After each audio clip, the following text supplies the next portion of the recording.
Go. It's Jordan. You know, watch the best. No, do it over. Do it.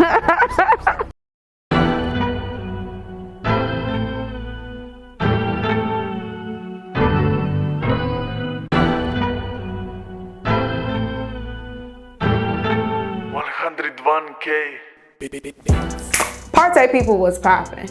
Welcome back to another episode of ReparTay. If you don't know me by now, I am your host and I go by the name of Taylor Made. Now, if this is your first time stopping by ReparTay tonight, welcome in, but we got to take care of some business before we get to the fun.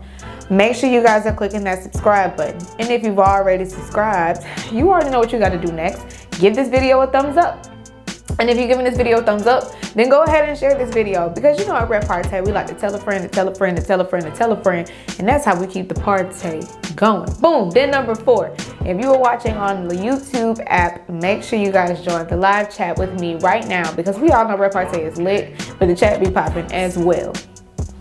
Now that we're taking care of business, let's get into tonight's topic. So my brother and I got into an Instagram debate and he told me to bring it to the show. So BJ, here it is. He posted this post a couple of months ago, and I'm going to post it here for you guys to read along with me. But basically it says, stop assuming when a man becomes a little distant, not physically but mentally, it's because he's cheating. When a man is strategically thinking of his next move, how to get money, or just feeling like he's down, not where he wants to be in life, they shut down. As a woman, it is our job to keep him grounded and motivated so he can be the best version of himself for you and his family. Guys deal with a lot of things they don't speak of while fighting their own demons every day. Stop mentally, emotionally, and physically dragging him down. Be his peace and uplift him with your words and actions. And I'll keep it light because I don't want to make y'all have to read through me and my brother's Instagram beef. But my direct reply was, I'm sorry, this is bullshit. Men need to learn to communicate. If you shut down and don't communicate what's popping in your mind, naturally anyone would think something's wrong. So if it's a woman's quote unquote job, which is also some bullshit, to keep him grounded and motivated, how can we do that if we don't know what you're thinking? Also, this be my peace is an unfair request to make of anyone. This means I can't have a bad day because it jeopardizes your peace. Pass. Be at peace is a better way. It's better that way. Everyone is responsible for being in charge of their own emotions. This was hella toxic. So he says, I agree with communication, but as far as everything else, that stands not toxic, real. If you want to read our Instagram feud, I'll leave the link to it in the description below. But the topic for tonight is be my peace a fair thing to ask for from your significant other?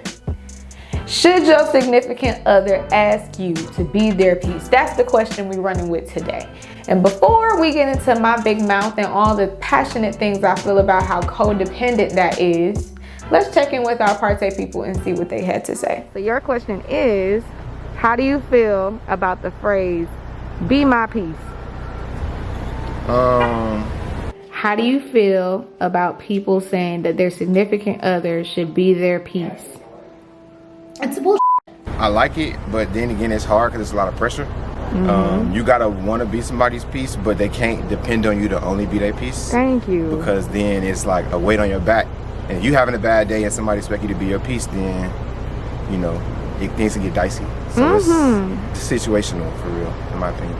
Nobody should be your peace. Yes, expand. Yourself should be your peace. Thank you. Outside of your own religious or non-religious beliefs, you should find your peace within yourself. You should never expect, baby, chill out, okay? I ain't got no food with me. It's my dog. You should never expect your family or any human species or animal species to give you peace, because they have emotions just like you do. And if they are uneasy and you're expecting them to give you peace, all they're going to give you is uneasiness, because that's what they have right now. So no, it's stupid. Eloquently put, queen. ParTay people, thank you so much for those video interviews. But you know we can't leave out our people that are contributing via Instagram. You too can be a part of this portion of the show. All you have to do is go to my Instagram, click on the QT&A highlight, answer some of the questions in there, and then you may have an opportunity to see your answers on ReparTay, just like some of our ParTay people are about to right now. Jet Set Vaughn said, I think that's pretty much the standard. I don't know. Alex D_ said, no, you have to learn to be your own peace. I think Keytwan_ said, in my opinion, it's not fair at all. You should be at peace on your own. But it's different when someone without peace asks their significant other to bring peace for them. Won't work. And as a significant other, you should want to bring that peace into your relationship. Black Geisha 3 said, nah, they shouldn't contribute to your stress, but you have to find your own peace. Janelle Yvonne said, yeah, if you can reciprocate it. NAB Bond said, no, this is usually code for wanting to act goofy in the relationship without consequence. Oh, ho, ho, ho, ho. Woo! C4 Floor said, no, it might sound romantic, but really it's pressure and stress. What happens when they are going through something and can't be your peace? You gonna say peace? Ooh, come on now with the double entendre. Okay, I see what you did. All right, let's get down to business. I wore all black because I'm about to body this argument and we're about to bury it, put it in the dirt, and never talk about it again. I think that asking your significant other to be your peace is incredibly selfish. Oh my God, absolutely not. First of all, let's address why this is a problem. First of all, it's codependent as hell. We talked about codependency last week and how toxic that could be, because then the person that you're with has to perform to a certain level just to keep you stable. No, absolutely not. No. Speaking of performing, that means if I have to be your peace, right? Essentially what you're saying to me is I have to carry the weight and responsibility of keeping you emotionally stable, which now means I can't have a bad day. I can't have an off moment because your peace depends on it. Absolutely no. Don't ask me. Don't go past go. Don't collect $200. You ain't got to put a poll up on Instagram. You ain't got to ask the shade room relationship comments. I don't care who you talk to, your mommy, your daddy, your pastor, whomever. Asking somebody to be your peace is selfish as hell. You need to find some internal balance and be your own peace, which brings me to point number 2. You should not have to ask somebody to be your peace. You should always be at peace with yourself. I'm not saying that stuff isn't going to come up that's going to disturb your peace. I'm not saying that at all, because life happens and we're all humans and we all experience emotions, right? But what I'm saying is you can't go into a relationship of any kind, a platonic relationship, a romantic relationship, a work relationship, any relationship period, thinking that this person needs to be your end all be all. That's what God is for, okay? Tap in. But you need to be at peace with yourself, so that way when you meet somebody else, you're not messing with their peace. So instead of saying be my peace, be at peace. So you don't come in my house messing my stuff up. You should know how to self-regulate. And if you don't, that's fine. That's what therapy is for. That's what spiritual advisors are for. Hell, that's what mentors are for. Tap into one of those. But asking your romantic part, asking anybody of any variation to be your peace is toxic as hell. Let me give you another example of why that's not a good idea. Let's say your boo, your bae, your boo thing, whomever is your significant other, okay? And they have agreed to be your peace. They said, no problem, babe. That sounds normal. I'm all for it. Okay, cool. Let's say they're here for it. Problem is, what if they die? It's getting morbid. Like I said, I apologize. But if something happens to them, if they pass away, if they move away, if they no longer want to be in this relationship with you, now what? You in a dark hole, not taking care of yourself, not handling business because your peace has got up and walked out the door. That's way too much power to invest in a person. No one should have that type of control over you. Now again, if a relationship ends for whatever reason and you really love this person, you like this person, y'all were gelling well, it just didn't work out, I understand the sadness and disappointment that you may feel. But putting the weight and the burden on somebody for them to be your peace is too much of a gamble. Anything could happen. And what happens then? Do they still need to carry the responsibility of being their peace? It doesn't make sense. It just doesn't make sense. Also, in relationships, I think we need to come around and adjust to the fact that relationships are work, okay? They take work. Do you go to your job and have peace every day? I'm gonna tell you right now, it's a no for me, chief. I don't have peace on my job 90% of the time, but that 10% come in every 2 weeks when it's payday. My point being that if a relationship is work and when you go to work you don't always have peace, why do you think you always gonna have peace in your relationship? I know a lot of y'all probably at home saying, well, when I say be my peace, I'm not saying be my peace.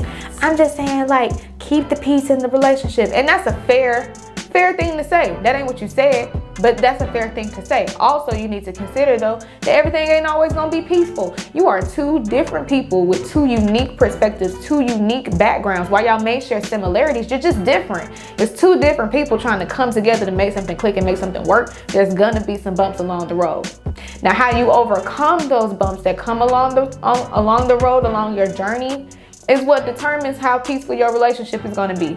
So if you're saying be my peace is wrong and I should be at peace, how do I be at peace? All right, boom, from the top, know your boundaries. Like, if you don't know boundaries, you don't know what's worth tripping over and what's not worth tripping over. So either you trip over nothing and you just allow yourself to be mistreated and abused, or you trip over everything and then you make everything a problem where it really shouldn't be. But if you know your boundaries, you know your hard limits, your deal breakers, that's peace in and of itself. Because when stuff comes up in a relationship, because again, they take work, when stuff comes up, you'll be like, that's annoying.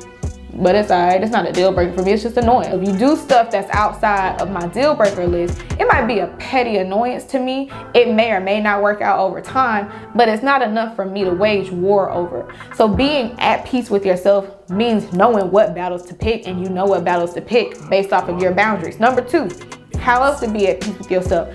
You should have something to do outside of your relationship. Your relationship shouldn't be your only hobby.